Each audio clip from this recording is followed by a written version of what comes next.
अस्सलाम वालेकुम। कैसे हैं आप सब? रेड बदख्शा में खुश आमदीद।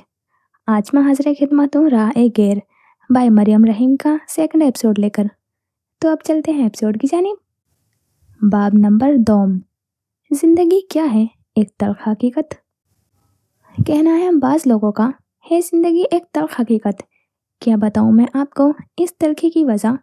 होती नहीं इब्तिदा तल्ख इसकी, कुछ हालात कुछ वाक़ियात घोल देते हैं इसमें तलखी का अंसर। मुतासिर होते हैं हम खुद भी इससे, कि घुल जाते हैं जहर अंदर हमारे। फिर कभी लगता है ये बात दुरुस्त, कि है ज़िंदगी एक तल्ख हकीकत। हाल रात के 2 बज रहे थे। हर जी रूह सोने में मगन था। चांद भी बादलों की ओट में छुपा था। ऐसे में वो ब्लैक गोथिक कोट पैंट के साथ मैचिंग हाई एंकलेट बूट और चेहरे पर सिया मास्क पहने बालों को जूड़े में कैद करके 2 आवारा लटे चेहरे पर छोड़े क्रॉफर से धीमी चाल चलती उस मंजर का हिस्सा बनी थी। आज उस सिक्योरिटी गार्ड ने उसको रोकने की जरूरत न की। एक सर्द सी निगाह उस पर डालते वो अंदर को चली गई। वो राहदारियों से गुजरते हुए एक मखसूस कमरे में गई। सामने ही सफ़ेद शलवार कमीज में मलबूस सिराज टांग पर टांग चढ़ाए बैठे थे। अंगूठियों भरा हाथ सोफे के हत्थे पर जमाए और दूसरे से चाय का भाप उड़ाता हुआ मग पकड़े उसी की तरफ देख रहे थे। आओ आओ, तुम्हारा ही इंतजार हो रहा था बेसब्री से। दांतों की नुमाइश करते वो बोले। क्या काम है, इतनी जल्दी में क्यों बुलाया? वो रुखाई से बोली। वो उनके सामने ही खड़ी रही, बैठने की उसने सहमत नहीं की। आराम से, पहले बैठ तो जाओ। सिराज ने देखा वो ऐसे ही बदसतूर खड़ी उन्हें ही तक रही थी। काम बताएं मुझे, लठमार लहजे में बोली। अरे बैठ तो जाओ अभी तो। यहाँ पर मैं बैठने नहीं आई, ऐसी क्या क़यामत आ गई थी जो मुझे फ़ोन करके बुलाया? 1000 दफ़ा कहा है पर्सनल नंबर पर कॉल मत किया करें। उनकी बात काटते वो घड़ी खड़ी ही गुस्से से बोली। बात लंबी है, बैठ जाओ। वो दोबारा पुरसकून लहजे में बोले तो वह सर झटक कर बैठ गई। कैसी हो? उन्होंने दोबारा पूछा। काम की बात करें, ये खैर खैरियत पूछना बताना मुझे नहीं पसंद। अब बताएं। सिराज ने उसकी बात पर सांस बाहर खारिज की। हमारे अड्डे पर धावा बोला है पुलिस ने। वो संजीदा सी आवाज़ में उसकी आंखों में देखते हुए बोले। चेहरे पर मौजूद मास्क की वजह से उसके तासुर नजर न आए, मगर एकदम उसकी आंखों की पुतलियां सिकुड़ कर वापस अपनी जगह पर आई थीं। सिराज की मुस्कुराहट गहरी हुई। व्हाट? ये कब हुआ? हा हा हा हा, सिराज का कहका उभरा। इसका मतलब मेरा अंदाजा दुरुस्त था, तुम्हें वाकई कुछ नहीं पता। उसकी आंखों में पनपते सवाल का जवाब उसके बोलने से पहले ही दे दिया। मुझे मिर्जा ने बताया 2 दिन पहले, और आप मुझे अब बता रहे हैं? उसे सामने मौजूद इंसान पर शदीद किस्म का गुस्सा आया। मैंने तुमसे रब्ता करने की कोशिश की थी, मगर रब्ता ना हो सका। आपके वो सोफे से उठी और परेशानी में इधर उधर चक्कर काटने लगी। जो भी था सबसे पहले मुझे बताना चाहिए था। मुझे। शहादत की उंगली अपनी तरफ इशारा करते हुए बोली। आंखों से शरारे फूट रहे थे। ये कैसे बंदे आपने रखे हुए हैं, किसी काम के नहीं। पहले वो सिक्योरिटी गार्ड और अब ये, कोई फायदा नहीं आपका। 2 उंगलियों से वो माथे को मसलते हुए बोली। सिराज एकदम आग बगोला होते हुए उसकी तरफ आए। एक मिनट, ये क्या बोला अभी तुमने? मेरा कोई फायदा नहीं? पिछले 25 साल से इस धंधे में है, मैंने ऐसे लाखों उतार चढ़ाव देखे हैं, और तुम बस एक दफा में ही हार मान गई। आखिर में वो इस्तजाइया सी हंसी हंसे। फॉक्सी के जिस्म में शोला सा उभर उठा। आग ने हर चीज को लपेट में लिया। मैं फॉक्सी हूँ, फॉक्सी दी फॉक्स। समझ क्या रखा है आपने? इस छोटे से वाक्य से डर कर बैठ जाऊंगी?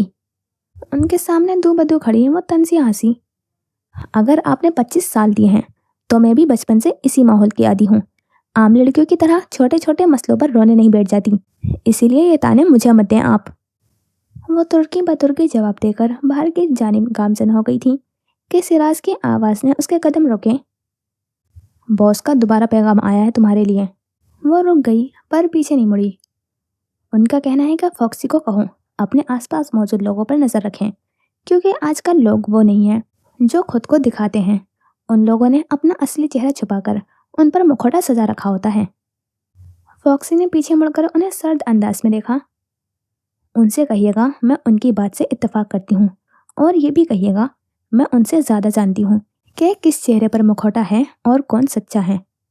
ये कहते साथ ही वो जैसे उस इमारत में दाखिल हुई थी वैसे ही रुखसत भी हो गई थी। चारों तरफ रात अपने पर फैलाए हुए थी। चांद भी बादलों के ज़ेरे असर कुछ फीका फीका सा लग रहा था। ایسے میں اس سفید دیوار والے 2 منزلہ گھر کی بالائی منزل پر واقع سب سے آخری کمرے میں نظر دوڑائیں تو پورا کمرہ اندھیرے میں ڈوبا ہوا تھا۔ روشنی کا ذریعہ بس ایک جار میں جلتی ہوئی موم بتی کا شعلہ تھا، جو روشنی کے ساتھ ساتھ مسحور کن خوشبو بھی بکھیر رہا تھا۔ اسی شعلے کی پیروی میں آگے بڑھیں تو کیا دیکھتے ہیں کہ شیشے کے سامنے ایک ہیولا کھڑا ہے۔ وہ آدمزاد آنکھوں میں سرخ ڈورے لیے سخت اذیت میں مبتلا بڑی فرصت سے اپنے ہی عکس کو کھڑے گھور رہا تھا، جیسے اس دنیا میں اس سے ضروری اور کوئی کام نہ تھا۔ اپنے چہرے کے کرخت نقش کو دیکھ کر پل بھر میں اس کے کرخت چہرے کی جگہ معصوم سے بچکانہ نقوش نے لے لی تھی۔ معصومیت سے بھرا چہرہ، شفاف اور امیدوں سے بھرپور مسکراہٹ۔ ایک 16 سالہ لڑکی کمرے کی کھڑکی سے نظر آتے اپنے باپ پر نظریں جمائے ہوئے کھڑی تھی۔ اس آدمی نے سفید شلوار قمیض پر ویسٹ کوٹ پہنی ہوئی تھی۔ بالوں کو اچھے سے جمائے وہ اپنے ساتھ کھڑے ہوئے آدمی کی بات سن رہا تھا۔ خود پر کسی کی نظریں محسوس کرتے وہ شاطرانہ انداز میں مسکرا دیا۔ باس، اب کیا کرنا ہے؟ کیونکہ وہ آپ کی جان نہیں چھوڑنے والا، بہت چالاک آدمی ہے، سراج نے اپنے ساتھ کھڑے آدمی کو دیکھتے کہا۔ ہاں، یہ تو میں جان گیا ہوں، کافی وقت سے وہ جس کے پیچھے پڑ جائے تو پھر جان نہیں چھوڑتا۔ اس آدمی نے اپنے سینے پر بازو باندھے۔ اس آدمی کا منہ بند کرنا ہوگا۔ باس نے ایک سرد نظروں سے سراج کو دیکھا، پھر طنزیہ مسکرائے۔ تمہیں کیا لگتا ہے وہ ایسے چپ ہوگا؟ انہوں نے کہہ کر ایک گہرا وقفہ لیا، پھر گویا ہوئے۔ نہیں، وہ ایک محب وطن انسان ہے، وہ اتنی آسانی سے رشوت نہیں لے گا، اس لیے تمہیں اس سب کو سوچنے کی ضرورت نہیں ہے سراج۔ میں نے جو کہا ہے تم بس وہ کرو۔ سراج نے اس کی بات سنے اسبات میں سر ہلایا۔ اور بتاؤ، ڈرگز کا کیا بنا پھر؟ ٹھیک سے پہنچ گئی نا؟ کوئی مسئلہ تو پیش نہیں آیا؟ باس نے سوالیہ نظروں سے سراج کو دیکھا تو اس نے نفی میں سر ہلایا۔ نہیں، زیادہ نہیں ہوا، بس 1-2 بندے نے کیا تھا، ان کا منہ بند کرنا پڑا۔ واپس اپنی نظریں کھڑکی کی طرف کریں تو کیا دیکھتے ہیں کہ وہ لڑکی اب بھی کھڑکی پر ایستادہ تھی۔ اب اس کی آنکھوں میں ایک تپش تھی، ایک ایسی تپش جو آسانی سے مٹنے والی نہ تھی۔ وہ وجود اس آئینے میں ڈوبا اپنے ماضی کو کھوج رہا تھا کہ دروازے پر دستک ہوئی۔ 1 سیکنڈ سے بھی کم وقت میں وہ وجود اپنے حال میں آیا۔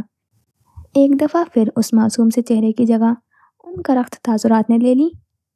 آ جاؤ، ایک لفظ جواب آیا۔ اندر آنے والی ایک 28 سالہ ملازمہ تھی، جو اندھیرے میں ڈوبے ہوئے کمرے کو دیکھ کر تھوڑا ہچکچائی۔ اگر کمرے کا معائنہ ہو گیا ہو تو اس وقت مجھے ڈسٹرب کرنے کی وجہ بتائیں گے آپ؟ اس نے انتہائی سپاٹ سی آواز میں بولا۔ وہ صاحب، کرخت چہرے پر ذرا سی مسکراہٹ آئی جو پل بھر میں معدوم ہو گئی۔ ان کو بٹھا دو ڈرائنگ روم میں اور دروازہ بند کر کے جانا۔ وہ نیچے آئی تو اپنے سامنے اسی شخص کو ڈرائنگ روم میں بیٹھے پایا جس نے اس کی زندگی برباد کی تھی۔ وہ اسی کے منتظر تھے۔ وہ شکل سے دکھنے میں نفیس انسان لگ رہے تھے۔ اس شخص نے سفید شلوار قمیض کے ساتھ ویسٹ پہنی ہوئی تھی۔ ہاتھ میں سفید رنگ کی ایک چمکتی ہوئی گھڑی تھی جو شاید کسی برانڈ کی تھی۔ ان کی خد و خال ایک عام انسان کی طرح ہی تھی، لیکن ان کی شخصیت میں کچھ ایسا تھا جسے لوگ دیکھ کر خود ہی کھینچ آتے تھے۔ ان کے بال ہلکے سرمئی تھے، عمر 60 کے قریب تھی۔ وہ اسے دیکھ رہے تھے جو اب اندر آ کر ان کے سامنے صوفے پر ٹانگ جمائے اور دونوں ہاتھ گھٹنوں کے گرد باندھے بیٹھی تھی۔ ہونٹوں پر طنزیہ مسکراہٹ تھی۔ وہ انہیں ہی دیکھ رہی تھی۔ کیسی ہو فاکسی؟ انہوں نے اسے دیکھ کر پوچھا۔ فاکسی کبھی اپنی خیریت نہیں بتایا کرتی، آنکھوں میں سرد تاثرات لیے بولی۔ وہ شخص کئی پہر اسے دیکھتے رہے، پھر بولے، میں تمہیں کب سے بلا رہا ہوں۔ ان کی بات سن کر اس نے مختصر سا مسکرا کر سر جھٹکا۔ لیکن ہمیشہ کی طرح آپ کو ہی آنا پڑا میرے پاس۔ فاکسی کی آنکھوں میں تمسخر تھا۔ تم ایسی تو نہیں تھی پہلے؟ انہوں نے افسردہ نگاہوں سے اس لڑکی کو دیکھا۔ نہیں تھی، مانتی ہوں، میں نے کب منع کیا اس بات سے؟ وہ اب بھی ان کی آنکھوں میں ہی دیکھ کر بات کر رہی تھی، لیکن ان کی آنکھوں میں کچھ ایسا تھا جو دیکھنے کے قابل نہیں تھا، جس سے باس بار بار نظریں چرا رہے تھے۔ لیکن اگر آج میں بدلی نظر آ رہی ہوں تو اس میں بھی آپ کا قصور ہے، کیونکہ آپ نے مجھے مجبور کیا تھا ایسا بننے کے لیے۔ میں نے تمہاری بہتری۔ وہ کچھ کہتے اس سے پہلے اس نے ہاتھ اٹھا کر روکا۔ میں آپ سے بس اتنا کہنا چاہوں گی، کسی نے فاکسی کی معصومیت کا خیال نہیں کیا تو اب فاکسی بھی کسی کی معصومیت کا خیال نہیں کرے گی۔ جا سکتے ہیں آپ اب۔ وہ اپنا گاؤن سنبھالتے ہوئے سینے طے کرتے ہوئے واپس اپنے کمرے میں گم ہو گئی۔ बॉस को गुस्सा शदीद आया मगर जब्त कर गए। वो सुनहरे बालों वाली लड़की इस वक्त अपने कमरे में मौजूद पलंग की पांति से टेक लगाए हुए बैठी थी। उसके हाथ में उसकी पसंदीदा मुसन्निफा का एक मशहूर नॉवल था, जिसे वो एक लाइन पढ़ती, फिर सर उठाकर कुछ सोचने लगती। क्या है ये जिंदगी? एक तल्ख हकीकत या अफसानवी दुनिया जिसमें हर वो चीज़ हो रही होती है जो असल जिंदगी में होना नामुमकिन सी बात है, वो अपने आप से ही बड़बड़ाई जा रही थी। इस जिंदगी में तल्खी के साथ साथ आसानियां भी होती हैं, मगर इंसान हमेशा तल्खियों पर ही नजर रखता है। उस जिंदगी में चाहे कुछ भी हो, इख्तिताम हमेशा अच्छा होता है और असल जिंदगी इससे हटकर होती है। असल जिंदगी में जो भी तल्ख लम्हात होते हैं उन्हें आपको किसी भी तरह से गुजारने होते हैं, चाहे खुशी से या गम से। आपको हर हाल में उन हालात को लेकर जीना होता है। उसकी हेजल ग्रीन आंखों में अफसरदगी छाई हुई थी और उसी वक्त उसकी अजीज अजान दोस्त का फोन आया था। उसने साइड में इस पर धरा हुआ अपना मोबाइल उठाया और कान से लगाया। ये उसकी ऐसी दोस्त थी जिसके साथ उसने अपनी हर बात बगैर हिचकिचाहट महसूस किए सुना दी थी। क्या कर रही हो आयरा? मैं ठीक हूँ, तुम कैसी हो? मेरा सुपर हीरो कैसा है, क्या कर रहा है? मैं भी ठीक हूँ और आपका सुपर हीरो भी ठीक है, सो रहा है। तुम क्या कर रही थी इस वक्त आयरा? वही जो हर रात करती हूँ, अपनी किताबों के साथ वक्त गुजारी। आयरा ने अपनी किताब पर हाथ फेरते हुए कहा। तुम्हें और कोई चीज़ नहीं मिलती क्या कुछ करने को? जब देखो तब किताब। फजर ने अफसोस किया। नहीं, आयरा ने नफी में सर हिलाते हुए कहा, जैसे फजर उस वक्त उसको देख रही हो। दुनिया में और भी काम होते हैं किताबों के अलावा। आयरा ने उसकी बात जैसे सुनी ही ना हो। वो सामने दीवार को देखते हुए कहीं दूर, बहुत दूर गुम थी। फजर, तुमसे एक बात पूछूं तो तुम क्या उसका जवाब दे सकोगी? हाँ बोलो। लम्हे भर बाद ही फजर की आवाज़ उसके कानों में सुनाई दी। अफसानवी और हकीकी दुनिया में क्या फ़र्क है? फजर ने गहरी सांस खारिज की, फिर गोया हुई। अफसानवी दुनिया में हर वो काम आसानी से हो जाता है जो हकीकी दुनिया में होना नामुमकिन सी बात होती है। कैसे? क्या तुम मुझे बता सकती हो? उसने अपनी भवें ऊपर के सवाल गढ़ा। जैसे तुम कोई नॉवल पढ़ रही हो और उसका किरदार तुम्हें पसंद आ जाए या उसकी आदतें तुम्हें पसंद हो, तो तुम सोचने लग जाओगी कि जो आदत मुसन्निफ ने अपने किरदार में डाली है वो हम आम इंसान में क्यों नहीं। मैं तुम्हें बताती हूँ, ये मुसन्निफ इनमें ऐसी आदतें मुंतकिल करते हैं जो असल में होना नामुमकिन सी बात है। अब जैसे मिसाल के तौर पर तुम एक सुपर वुमेन हो, लेकिन तुम में उसकी ताकतें नहीं पाई जाती। ये फ़र्क है और ये एक गहरा वाज़ेह फ़र्क है। उसने फजर की बात सुनी, मुस्कुराकर अस्पात में सर हिलाया, फिर कुछ याद आने पर पूछने लगी। और बताओ, तुम्हारी जिंदगी में दोबारा कोई नया ड्रामा हुआ? फजर ने उसकी बात पर ठंडी सांस भरी थी। तुम्हें मेरी जिंदगी ड्रामा लग रही है? आयरा एक पल को रुकी। तुम्हें बुरा लगा? मैं तो मजाक कर रही थी यार। बहुत ज्यादा मजाक नहीं करने लग गई हो तुम आजकल? फजर ने सवाल किया। हाँ तो जाहिर सी बात है, मैं जिंदगी का मजा दोबारा कर रही हूँ अपने मजाक के साथ, अब चाहे वो जैसे भी हो बस। अल्लाह अल्लाह आयरा, मैं तो तुम्हारे शोहर के लिए परेशान हो रही हूँ, क्या बनेगा उस बेचारे का? आयरा के कान में फजर की खनकती हुई हंसी गूंजी। तुम्हें इस बात के लिए परेशान होने की जरूरत नहीं है, तुम्हारे पास अपनी बहुत परेशानियां हैं, उन पर फोकस करो। आयरा ने जैसे उसकी बात पर कान ही न धरे। अल्लाह ही हाफिज है तुम्हारे शोहर का, मैं तो अभी से उस बेचारे के साथ हमदर्दी कर रही हूँ। आयरा ने फजर के लफ्जों पर कान नहीं धरे। बहुत शुक्रिया बाजी आपकी हमदर्दियों का, आप जाओ दिमाग ना खाओ मेरा, मैं रखती हूँ फ़ोन, सुबह हॉस्पिटल भी जाना है। उसने फजर के बगैर सुने अपने कई फ़ोन काट दिया था। हाशिर यतीम खाने की उस घास वाली जगह पर घुटनों के गिर्द हाथ रखे हुए बैठा था। घास के नन्हे नन्हे पत्ते उसके पाँव में चुभ रहे थे, पर उसे परवाह न थी। उसने आज फिर स्याह पैंट शर्ट पहनी थी जिसकी आस्तीन कोहनी तक पीछे जमी हुई थी। स्याह कोट उसके बराबर में पड़ा था। वो सर उठाए हुए आसमान की जानिब देख रहा था। वहाँ आज बादलों का बसेरा था, जैसे उन बादलों ने आज बरसने की खूब ठान ली हो। वो यूं ही बादलों को देख रहा था जब उसे अपने आकब से कदमों की सरसराहट गूंजी थी। उसने अपनी निगाहों का रुख उसकी जानिब किया था। आने वाले नवालिद को देखकर मुस्कुराने लगा। कैसे हो अहमद? अहमद नामी 20 साल नौजवान उसके बराबर में बैठ चुका था। मैं ठीक हूँ, आप कैसे हैं? इतने दिन बाद आना हुआ, किधर थे आप? वो लड़का अहमद उसे देखकर पूछ रहा था। उसने अपनी निगाहों का रुख वापस आसमान की जानिब किया। मैं ठीक हूँ, बस कुछ मसरूफ था इसी वजह से नहीं आ सका। अहमद ने सर झुकाकर घास की जमीन पर हाथ फेरा उसे अपनी हथेली पर नमी महसूस हुई। तुम्हारे माँ बाप आए थे तुमसे मिलने? उसने 1000 बार पूछे जाने वाले सवाल दोबारा पूछा। तो अहमद ने हल्का सा सर उठाकर नफी में सर हिलाया। अगर वो लोग मुझसे मिलने आते या उन्हें मेरी याद आती तो आज मैं यहाँ आपके साथ न बैठा होता हाशिर भाई। हाशिर को उसकी बात सुनते अपना दिल खाली होता महसूस हुआ। अहमद, क्या अगर मैं तुमसे एक सवाल करूं तो तुम मुझे उसका जवाब देना चाहोगे? हाशिर ने उसकी जानिब देखा। अहमद ने अस्बात में सर हिलाया। फिर हाशिर ने पूछा, तुम अपने माँ बाप से इतना नालायक क्यों हो? अहमद ने सर्द सांस भरी, फिर गोया हुआ, आपको पता है मैं पिछले 15 साल से यहाँ हूँ। कभी उन दोनों ने अपनी मसरूफ जिंदगी में से वक्त निकालकर मुझे याद नहीं किया, तो अब क्या करेंगे वो? अहमद ने सर्द मुस्कुराहट होठों पर सजाए हुए उसे देखा। उसकी मुस्कुराहट में दर्द बना था, ऐसा दर्द जिससे कोई आशना ना हुआ हो। मैं शायद 6 साल का था जब मेरे माँ बाप की तलाक हुई थी। क्यों हुई थी मुझे तब भी मालूम ना था और ना अब है। बस मुझे मेरी तकलीफदेह यादों से इतना याद है कि दोनों में से कोई भी मुझे रखने को तैयार ना था। फिर एक दिन मेरे बाबा मुझे इस जगह ले आए जिससे मेरी अब बहुत गहरी वापस्तगी हो गई है। उस दिन मैंने उनकी बहुत मिन्नतें की थी कि बाबा जान मुझे इस अजनबी जगह पर यूँ तन्हा ना छोड़ कर जाएं, पर नहीं, उन्हें जाना था और वो चले भी गए, कभी न वापस आने के लिए। वो दिन था और आज का दिन। उसके बाद से मैंने उनकी शक्ल तक नहीं देखी और न अब देखने की ख्वाहिश रही है। बोलते बोलते आखिर में उसकी आवाज़ में नमी का अंसर शामिल हो चुका था। हाशिर ने उसके कंधे पर हाथ रखकर उसे तसल्ली दी। यार तुम तो बहुत बदल गए हो, मुझे तुम्हारी यही बातें पसंद है। उसकी बात सुने अहमद हंस दिया, पर उसकी आंखों में एक अलग किस्म की उदासी थी। जिसकी जिंदगी में जीने की तमन्ना खत्म होकर रह जाए वो फिर खुद भी बदल जाता है। हाशिर खामोशी से उसे देखे गया। उसके पास जैसे कहने को कुछ बचा ही ना हो। उसे महसूस हुआ जैसे उसके अल्फाज ने दम तोड़ दिया हो। फिर कुछ देर बाद कहा, जब मेरे अम्मा अब्बा इस दुनिया से रुखसत हुए थे तो मैं भी रोज़ रात को अल्लाह से शिकवा करता था कि सबके माँ बाप हैं, मेरे क्यों नहीं?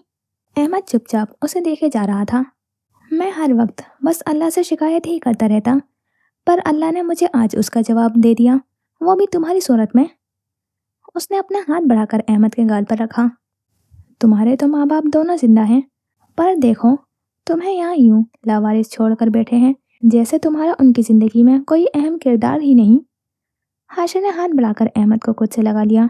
उसकी आवाज़ में अब नमी शामिल होने लगी थी। मैंने अब सीख लिया है कि अल्लाह ताला जो भी आपकी ज़िंदगी में आपको नवाजता है उसी में हम सब का नफ़ा व नुकसान का फैसला हुआ होता है और इसी में हमारी बेहतरी होती है। अहमद ने अपनी हथेली उस नम घास पर रखी थी, पर उस मंजर में कुछ ऐसा भी था जो नम था। उसकी आंखें, हाँ अहमद की आंखें भी नम थीं, जिसे वो हाशिर से छुपा रहा था, पर हाशिर को बखूबी मालूम था उसका ज़िंदगी क्या है, एक तल्ख हकीकत। और अहमद की ज़िंदगी में भी तल्खियों ने उसे बदल कर रख दिया था। फजर अपने 2 कमरे वाले घर में बैठी अपनी पुरानी यादों को ताज़ा कर रही थी। उसके सामने एक एल्बम था जिसमें उसने अपनी ज़िंदगी के तमाम किरदारों की तस्वीर जमा कर रखी थी। उसके साथ बैठे रामिस की नज़रें भी उस पर जमी थीं।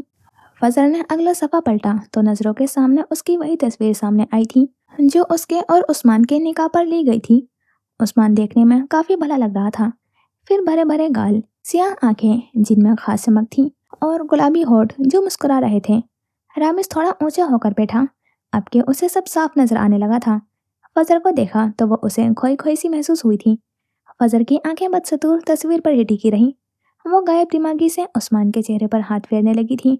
यकायक उसे सब बदलता हुआ महसूस हुआ और वो दोबारा उसी मंजर में जा पहुंची थी जहां से सब शुरू हुआ था।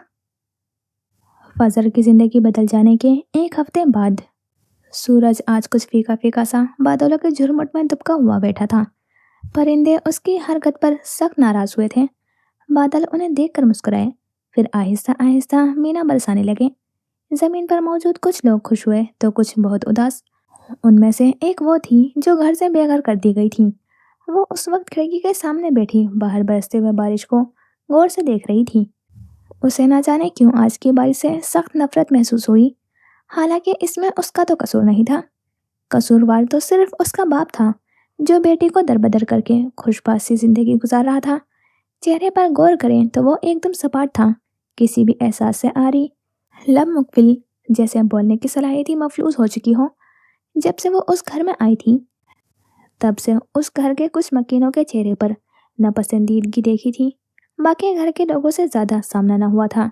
वो अपनी जगह से हटी और खिड़की के साथ पड़े हुए पलंग पर घुटनों के बल बैठी। वो चारों ओर अजनबी निगाहों से देखे गई। फिर उन निगाहों में नमी उभरने लगी थी और फिर ये नमी अश्कों में तब्दील हो गई। उसे रह रहकर अपनी माँ का चेहरा याद आ रहा था। आंखों से आंसू की लंबी कतारें बहने लगी। कुछ ही देर में वो चीखना चिल्लाना शुरू हो चुकी थी। आखिर मेरे साथ ही ऐसा क्यों किया बाबा ने? मैंने क्या बिगाड़ा था उनका? रोते हुए हिचकियां बन गई थी। क्या बाप ऐसे होते हैं, खुद की ही औलाद को आग के सुपुर्द करने वाले? नहीं, बाप तो अपने बच्चों के लिए छाव समान होते हैं। वो अपने बच्चों को सीने से लगा कर रखते हैं। और एक मेरा बाप है जिसने पैसों के खातिर हर हद पार कर ली। उसके रोने में रवानी आ चुकी थी। कुछ देर उस मंजर को रोककर हम नीचे चलते हैं, जहाँ एक 22 साल नौजवान थका हारा कॉलेज से अब लौटा था। उसने लॉन्च में दाखिल होते ही बैग मेज पर पटका और सर सोफे की पुश से टिकाकर दबाने लगा। उसके कपड़े बाल भी भीगे हुए नजर आ रहे थे। यह घर 2 मंजिला तामीर किया गया था। दोनों का नक्शा एक जैसा था। नीचे भी 3 कमरे कतार से बनाए गए थे, तो ऊपर भी। कमरों से कुछ फासले पर ही एक स्टाइलिश अमेरिकन किचन था, जहां इस वक्त शाइस्ता बेगम दोपहर का खाना बनाने में मसरूफ थी। किचन के बिल्कुल सामने खुला सा लाउंज था, जहां सुरमई रंग के सोफे रखे थे। उनमें से एक पर वो नौजवान बराजमान था। दोनों मंजिलों में एक जैसी चीजें ही रखी गई थी। शाइस्ता बेगम कपड़े से हाथ पोंछकर अपने बेटे की तरफ आई और प्यार से उसके माथे को छुआ। उस्मान, क्या हुआ है? तबीयत तो ठीक है? उन्होंने लहजे में फिक्र समाये हुए पूछा था। उस्मान सीधा होकर बैठा। अपने बराबर से बैग उठाकर उन्हें बैठने का इशारा किया तो वो वहीं बैठ गई। नहीं अम्मा, बस आज थोड़ा ज्यादा ही थक गया हूँ। उसने शाइस्ता के कंधे पर सर टिकाया। शाइस्ता कुछ लम्हे सोच में पड़ी। ऐसा करो, खाना खाकर आराम से सो जाओ, ठीक हो जाओगे। उस्मान ने उनके कंधे से सर उठाया। हाँ, ये भी ठीक है, बहुत जोर की भूख लगी है। वैसे क्या बनाया है? उससे अचानक याद आया तो पूछ बैठा। बिरयानी बनाई है, बस दम पर है। तब तक ऐसा करो, अपने कमरे में जाकर फ्रेश होकर आ जाओ। शाइस्ता अपनी जगह से उठते हुए बोली थी और वापस किचन की तरफ कदम बढ़ाए। उस्मान उनकी बात से मुत्तफिक होकर ऊपर वाले हिस्से में चला आया था। अपने कमरे में दाखिल होते ही उसने दरवाज़ा बंद किया और बैग नफासत से उसकी जगह पर रखा। फिर खुद पलंग पर बैठा जूते निकालने लगा। तभी उसकी समाज से किसी के रोने की आवाज़ टकराई। उससे एकदम अचंभा हुआ। आंखें उठाकर बंद दरवाजे की जानिब देखा। आवाज़ बाहर से आ रही थी, लेकिन सवाल ये था कि आवाज़ थी किसकी? अगर वो अभी अभी नीचे से न आया होता तो समझता कि यह आवाज़ शाइस्ता की है, मगर नहीं, ये आवाज़ उसे समीर की भी आवाज़ नहीं लगी थी। आखिरकार तजस्सुस के मारे कमरे से निकला और आवाज़ का ताक़ुब किया। वो आवाज़ एक कमरे छोड़कर दूसरे से आ रही थी। कदम उस जाने बढ़ाए, दरवाजे पर दस्तक दी। कुछ सोच विचार के बाद खुद ही दरवाज़ा खोल दिया और एकदम उस पर सख्ता सा तारी हुआ। फजर ने गड़बड़ाकर अंदर आने वाले वजूद को देखा और घबराहट के आलम में हाथ आपस में मसलने लगी। उस्मान को यकीन न आया। फजर ने काफ़ी देर हिम्मत मुस्तमा करके फिर पूछ ही लिया, जी? उस्मान दरवाजे पर ही खड़ा रहा। यूं मालूम हो रहा था कि उसका वजूद पत्थर का हो चुका है। उसकी आवाज़ पर जैसे होश में आया। आप आप यहाँ कैसे? उसके सवाल पर वो हैरान हुई। आप मुझे जानते हैं? शायद आंखों में सिया आंखों वाले के लिए सवाल था। हाँ, नहीं, पता नहीं, मतलब। उस्मान को समझ न आया था वो क्या जवाब दे उसे। मुझे आपके बाबा यहाँ लाए हैं। उसने अपनी नजरें खिड़की के बाहर नजर आते हुए मंजर पर जमाई। उस्मान ने समझने वाले अंदाज में सर हिलाया, फिर अनजान बनते हुए पूछा, ओह अच्छा, वैसे आप रो क्यों रही थी? फजर उसके सवाल पर बस खामोश रही। फिर नजरें मोड़कर उसे देखा। उन नजरों में कुछ ऐसा था जिसे देखकर वो एकदम घबराया था। उस्मान को महसूस हुआ जैसे उसने गलत सवाल पूछ लिया है। गला खुंकार कर वो दोबारा मुखातिब हुआ। इट्स ओके, आप बताना नहीं चाहती तो कोई बात नहीं। उसने अपने हाथ फजर के सामने उठाकर कुछ कहने से रोका। आपको किसी मदद की ज़रूरत हो तो? उसने जानबूझकर अपनी बात अधूरी छोड़ी और खामोश नजरों से फजर को देखा। नहीं, बहुत शुक्रिया आपका। फजर ने मुस्कुराहट जबरदस्ती लबों पर पैदा की। उसका जवाब सुनते ही उस्मान ने फिर अस्पात में सर को जंबिश दी, फिर कमरे से चला गया। कुछ दिन बाद उस्मान अपने कमरे में मौजूद अपनी वर्किंग टेबल पर लैपटॉप खोले اس میں کام کر رہا تھا جب سمیرہ نے دروازہ کھٹکھٹا کر اس کی توجہ اپنی جانب گامزن کی۔ بھائی آپ کو بابا نیچے بلا رہے ہیں۔ وہ جیسے آئی تھی ویسے ہی چلی گئی۔ عثمان نے لیپ ٹاپ شٹ ڈاؤن کیا اور رخ نیچے کی طرف کیا۔ اس نے ایک سیکنڈ کو رک کر اس بند دروازے کو دیکھا جس کے پیچھے وہ تھی، وہ جو اس کی متعجہ تھی۔ جب سے ان کی ملاقات ہوئی تھی اس کے بعد سے ان کے سامنا نہ ہونے کے مترادف تھا۔ وہ جس وقت گھر آتا تھا تب تک فضل اپنے کمرے میں جا چکی ہوتی۔ وہ نیچے آیا تو سارم صوفے پر بیٹھے سینے پر کتاب دھرے ہوئے آنکھیں موندے اسی کے منتظر تھے۔ بابا آپ نے بلایا تھا؟ وہ سینے پر ہاتھ باندھ کر ان کے سامنے کھڑا ہوا تھا۔ وہ اس وقت گھر کے رات والے لباس میں تھا۔ سارم نے آنکھیں کھولی اور اسے بیٹھنے کا اشارہ کیا۔ عثمان شیشو پنس کے عالم میں بیٹھا۔ اسے کچھ گڑبڑ محسوس ہوئی۔ سب ٹھیک ہے؟ آپ کچھ پریشان سے لگ رہے ہیں؟ عثمان نے ان کے کندھے پر ہاتھ دھرتے ہوئے پوچھا۔ شائستہ اپنے کمرے میں سونے کے گھر سے جلدی ہی چلی گئی تھی۔ سارم گہری سانس کھینچتے ہوئے ہم کلام ہوئے۔ مجھے تمہیں کچھ بتانا ہے، بلکہ یہ کہنا مناسب رہے گا کہ اپنی خواہش ظاہر کرنی ہے۔ عثمان نے انہیں آگے کہنے کا اشارہ کیا۔ سارم نے نظر اٹھا کر سیڑھی کی جانب دیکھا۔ وہاں کچھ سایہ سا نظر آیا تھا۔ وہ جانتے تھے یہ کون ہے۔ فضل سے تم مل چکے ہو یقیناً، اسے میں ہی یہاں لایا تھا۔ وہ اب عثمان کو دیکھ رہے تھے۔ اس نے ان کے ہاتھ اپنے ہاتھوں میں پکڑے اور دلاسا دیا آگے بولنے کا۔ فضل میرے دوست زلفی کی بیٹی ہے، مگر اس کا باپ ایک اچھا آدمی نہیں۔ سیڑھی پر بیٹھا ہوا سایہ آہستگی سے ہٹنے لگا تھا، جیسے اسے کوئی سروکار نہیں ہو یہ سب سننے کا۔ سارم کے لب ہلتے رہے اور وہ سب کچھ اپنے بیٹے کے گوشے گزار کرنے لگے۔ اس دوران جو عثمان کے دل کی حالت تھی یہ بس وہ جانتا تھا اور اس کا خدا۔ فضل کی کہانی اس طرح سے سن کر عثمان کے دل میں درد بنا ہوا۔ ساری رودات سنانے کے بعد انہوں نے گہری سانس باہر کو کھینچی اور عثمان کے ہاتھ پر دباؤ ڈالے کہا، اب میں چاہتا ہوں کہ… سارم نے ہاتھ چھڑوائے اور اس کی جانب پشت کیے ہوئے کھڑے ہوئے۔ عثمان منتظر نظروں سے انہیں دیکھے گیا۔ کچھ لمحے سر کے رخ بیٹے کی جانب کیا۔ میں چاہتا ہوں کہ تم فضل کو اپنی زندگی میں شامل کر لو، مگر میں تمہیں اس معاملے میں مجبور نہیں کروں گا۔ جیسے تم چاہو گے ویسے ہی ہوگا۔ سوچ لو، سمجھ لو، پھر جواب دینا۔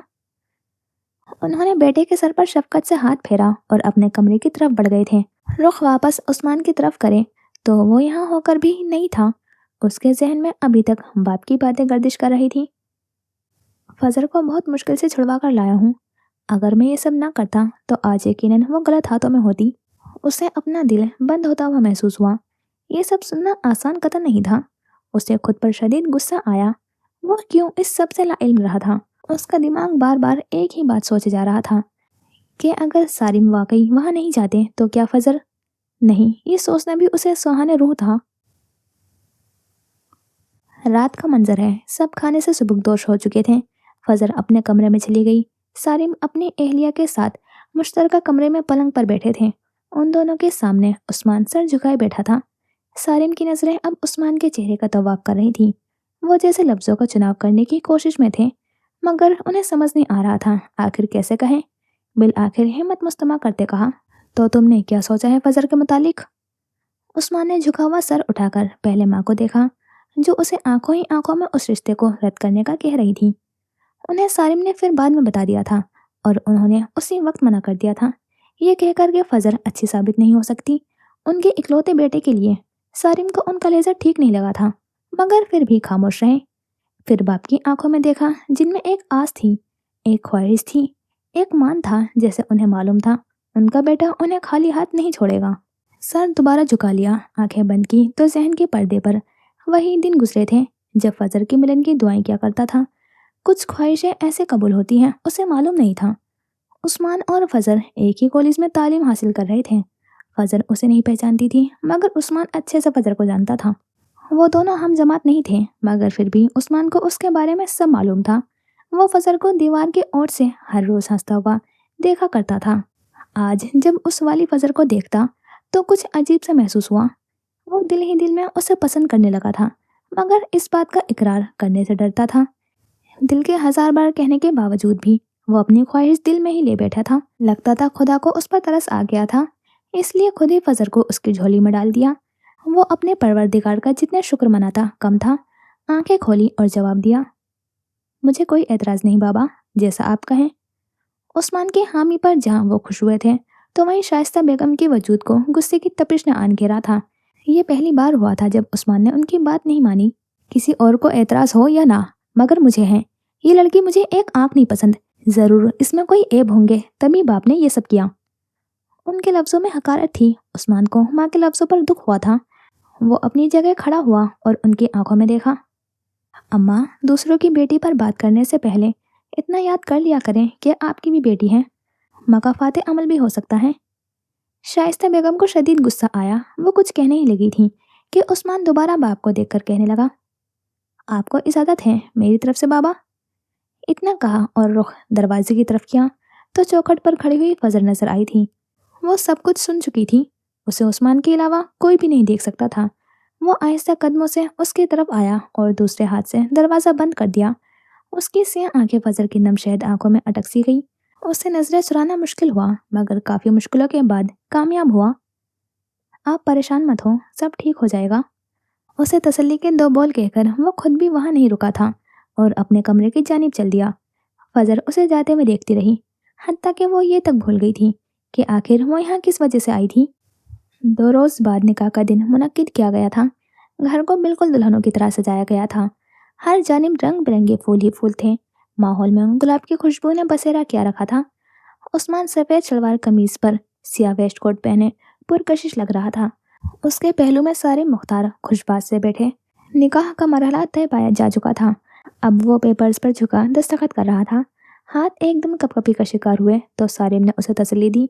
आज आखिरकार उसकी ख्वाहिश पूरी हो चुकी थी। वो लड़की उसके निकाह में थी जिसकी उसने जुस्तजू की थी। कुछ ही देर में फजर दुल्हन बनी हुई गहरे सुर्ख रंग के कामदार जोड़े में मलबूस उसके साथ सर झुकाए बैठी थी। चेहरे पर हल्का फुल्का मेकअप था। 2 लटें जूड़े से निकलकर दाएं बाएं झूल रही थी, जिन्हें वो बार बार हाथ से कानों के पीछे करती जाती। वो सादा सी तैयार हुई थी, मगर फिर भी उस्मान को आज वो पहले से भी ज्यादा खूबसूरत लगी। वो बस उसे ही देख रहा था। दिल आज अजीब तर्ज पर धड़क रहा था। उसने नजरों का रुख ही फेर लिया था, मुबादा कहीं फजर को नजर ही न लग जाए। वो सामने देखता उससे मुखातिब हुआ, आप अभी तक उस वाक़ये के ज़ेरे असर हैं। फजर ने जोर से मुट्ठी भींची। वो खुद को रोने से बाज रखने की कोशिश में थी, मगर आंसू बगैर इजाजत गाल पर फिसल गए। ये आंसू उस्मान को दिल पर भरते हुए महसूस हुए। फजर ने नफी में सर हिलाया। मैं चाहकर भी वो सब नहीं भुला पा रही। सब कुछ मेरे सहन पर नक्श हो चुका है। मैं चाहूँ तब भी उस बात को नहीं भूल पा रही कि ये सब मेरे बाप ने किया है। अब उससे बर्दाश्त करना मुहाल हो रहा था। वो सर झुकाए दबी दबी सी आवाज़ में रोने लगी। वहाँ उस वक्त लोग उनसे दूर बैठे थे, इसलिए वो आराम से गुफ्तो शनीद कर रहे थे। उस्मान ने उसके घुटने पर धरा हुआ हाथ नरमी से थामा, उससे अपने होने का एहसास दिलाया। फजर के आंसू एकदम ही रुके। नजरें अपने हाथ पर मौजूद उस्मान के हाथ पर डाली। बेइख्तियार उसे किसी अपनाहियत का एहसास हुआ था। उसने धुबधुबाई आंखों से उस्मान को देखा, जो उसे ही देख रहा था। लबों पर मुस्कुराहट सजाए वो उससे मुखातिब हुआ। हाथ अब भी फजर के घुटने पर धरे उसके हाथ पर था। मैं वादा करता हूँ फजर, आज के बाद आप वो सब नहीं याद करेंगी। आप मेरी बीवी हैं। मुझ पर फ़र्ज़ हो गया है कि मैं आपकी हिफाजत करूँ। आपको किसी से डरने की ज़रूरत नहीं है। फजर ने अपने दूसरे हाथ से उस्मान के हाथ को सख्ती से थामा था और हिचकियों के साथ रोने लगी थी। इसी तरह उनकी शादी को 2 साल का अरसा होने को था। उनके यहाँ एक प्यारे बच्चे की पैदाइश हो चुकी थी। वो 1 साल का था जब उसके दादा का रज़ाए अलही से इंतकाल हो चुका था। उनके इंतकाल पर फजर को यूं लगा जैसे उसका कोई करीबी वफात पा गया हो। वो बहुत रोई थी। अगर उस्मान उसे न संभालता तो न जाने क्या होता। आज वो तीनों काफ़ी रोज़ बाद बाहर घूमने को निकले थे। असल में उस्मान फजर को ज़बरदस्ती लाया था, क्योंकि वो कुछ वक्त अकेले में फजर के साथ बिताना चाहता था। कुछ दिन बाद उसकी अमेरिका की फ़्लाइट थी और फिर 3 साल तो कहीं नहीं गए। वो तीनों इस वक्त गाड़ी में बैठे अपनी मंजिल की जानिब रवा थे। नन्ना रामिस अपनी आइसक्रीम मज़े से लेकर खाने में मसरूफ़ था। वो बार बार आइसक्रीम से भरे हुए हाथ कभी फजर के कपड़ों से साफ करता तो कभी गाड़ी में किसी भी जगह हाथ लगा देता। फजर बार बार उसका चेहरा साफ करती, मगर वो था कि बार बार गंदा कर देता। उस्मान उसकी हरकत पर हंसने लगा। फजर उसे घूरने लगी। इसमें हंसने की क्या बात है? आप देख नहीं रहे हैं, कपड़े और गाड़ी गंदे कर दिए हैं आपके बेटे ने। वो फिर से रामिस का चेहरा साफ करते हुए बोली थी। उस्मान ने बराबर में बैठी हुई लड़की को देखा। भाई मेरे बेटे को आप कुछ ना कहें, उसे तो हर बात की इजाज़त है, वो कर सकता है। उस्मान ने मोड़ काटा। रुख कराची के साहिल समंदर की जानिब था। अगर यही हरकत में करती तो अब तक आप 100 बातें सुना चुके होते। उसने नखवात से सर झटकते बाहर के दौड़ते हुए मंजर को देखा। गाड़ी में एकदम उस्मान का कहका गूंजा था।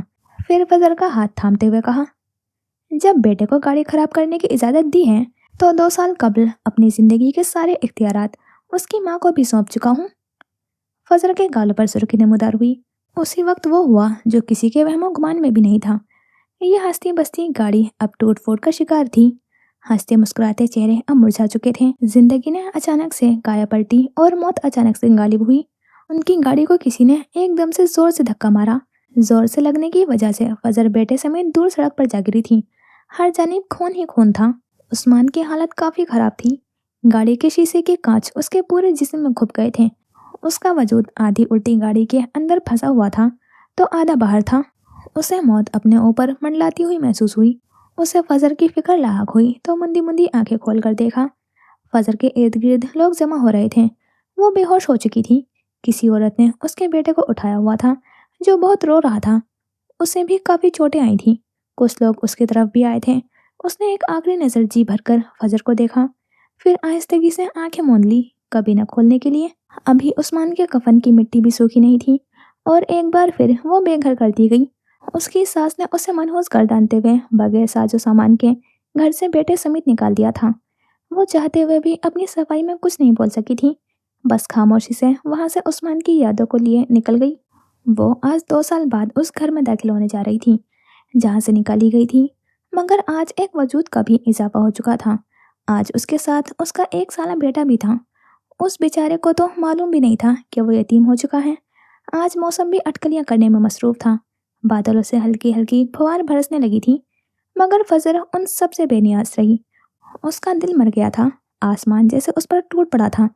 उसे किसी चीज का होश ना था। दुनिया में क्या हो रहा है कुछ मालूम नहीं। वो उस वक्त अपने बेटे के साथ अपने 2 कमरे वाले घर में दाखिल हुई तो नजरें सीधा बाप पर पड़ी जो नशे की हालत में धुत फर्श पर पड़ा हुआ था। फजर को यह सब देखकर उबकाई आई थी। जुल्फी ने मुंदी मुंदी आंखें खोली और गौर से आने वाले वजूद को देखा। वो बस खामोशी से देखे गई। नन्ना रामिस उसके गोद में सीने पर सर रखे हुए नींद की आगोश में था। जुल्फी कोहनी के बल उठा। वो अपनी बेटी को पहचान गया था। आखिरकार आ गई मुंह काला करके, वो भी 2 साल बाद। लहजे में तंज था। फजर को ऐसा लगा जैसे किसी ने उसके ऊपर उल्टी छुरी का वार किया है। उसका बाप उसके लिए ये लफ्ज इस्तेमाल करेगा उसने बिल्कुल नहीं सोचा था। आंखों से एकदम ही आंसू छलकने लगे मगर वो फिर भी खामोशी से वहां खड़ी रही। और ये क्या, अपनी नाजायज औलाद को भी साथ लाई है?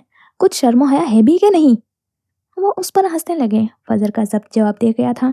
आंखों में एकदम गुस्से की तपिश पैदा हुई थी। खबरदार, जो मेरे बेटे के खिलाफ कोई भी गंदा अल्फाज इस्तेमाल किया आपने, मैं अपने लिए बर्दाश्त कर लूंगी मगर अपनी औलाद के लिए नहीं। न जाने कितने दिनों की बर्दाश्त थी जो अब निकल रही थी। जुल्फी एकदम तेज की हालत में उठा और फजर का सर जोर से दीवार पर दे मारा। रामिश शोर के बाद जोर से रोने लगा था। फजर का सर एकदम चकराने लगा मगर फिर भी मुश्किल से बेटे को संभाला और पास पड़े हुए सोफे पर बैठाया। उसी पल जुल्फी दोबारा उसकी जानिब लपका और जोर से उसके बाल मुट्ठी में जकड़ा। बाप को गुस्सा दिखाती है? गाली? तेरी इतनी जुर्रत? तुझे तो मैं अभी सबक सिखाता हूँ। वो घसीटते हुए उसे अपने कमरे में ले गए थे और पीछे से जोर से दरवाजा बंद कर दिया। नन्ना रामिस अब भी जोर जोर से रो रहा था।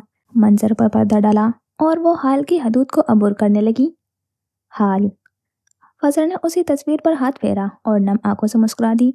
आज उस्मान की वफात को 3 साल का अरसा गुजर चुका था मगर अभी भी ऐसे महसूस होता था जैसे आज ही की बात हो। रामिस जो बहुत गौर से बाप की तस्वीर देख रहा था बोला, ममा, बाबा किस तरह के इंसान थे? बेटे के मासूम सवाल पर उसे देखा और एल्बम बंद कर दिया। उसकी तवज्जो का मरकज अब बस उसका 4 साला बेटा था। आपके बाबा एक मोहब्बत करने वाले इंसान थे। उन्हें दूसरों की तकलीफ हमेशा खुद की लगती थी। एक दिन हम दोनों समंदर पर गए थे तो वहाँ एक बिल्ली जख्मी हालत में पड़ी थी। आपके बाबा से उसकी तकलीफ देखी नहीं गई तो वो उसे घर ले आए। उसकी बहुत सारी देखभाल की। उन्हें बिल्लियाँ बहुत पसंद थीं। शौहर को एक बार फिर याद करके आंख से आंसू जारी हुए थे। रामिस ने हाथ बढ़ाकर फजर के आंसू साफ किए और मुस्कुरा दिया। आप रोए मत मामा, मैं भी एक दिन बाबा जैसा बनूंगा, उनकी तरह ही आपसे मोहब्बत करूंगा। अपनी बात कहते ही वो आगे बढ़कर फजर के गले से लग चुका था। उसे एक बार फिर उस्मान शिद्दत से याद आया। उसने आंखें घुमाकर एल्बम की जानिब देखा और दिल ही दिल में उस्मान से मुखातिब हुई। काश आज वो जिंदा होते तो देखते। आपका बेटा बिल्कुल आप जैसा है, मोहब्बत करने और बांटने वाला। हमेशा की तरह वो आज भी लेट था। वो जल्दी जल्दी अपनी गाड़ी में बैठ रहा था। तभी उसके मोबाइल पर पढ़ाकू आदमी का नाम से फोन आया था। कॉल यस करते हुए फोन कान से लगाते वो ड्राइविंग सीट पर बैठा। बाल हमेशा की तरह माथे पर बिखरे, सुरमई रंग के पैंट शर्ट में मौजूद था। हमेशा की तरह फिर से तुम लेट हो, तुम्हें अंदाजा है कुछ? हाशिर की आवाज उसके कान में गूंजी।